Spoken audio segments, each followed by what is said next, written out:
লেখাপড়া পড়িয়া সব রেডি করে নিয়ে আসতেছিলাম।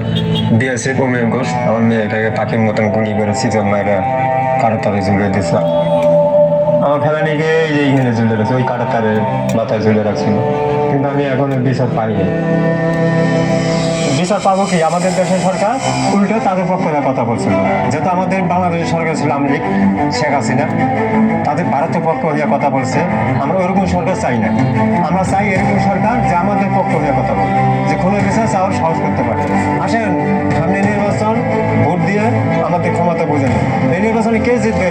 আমাদের বাংলাদেশ জিতবে, যেহেতু আমাদের দেশের চাবি আমাদের হাতে। দেশের চাবি আমাদের হাতে, দেশের চাবি আমাদের হাতে, দেশের চাবি আমাদের হাতে, দেশের চাবি আমাদের হাতে, দেশের চাবি আমাদের হাতে।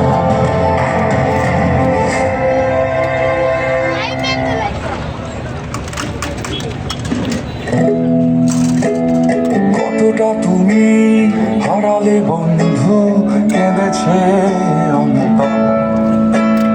জানো না তুমি হারাবার ব্যথা, জানে পলাশির প্রান্ত।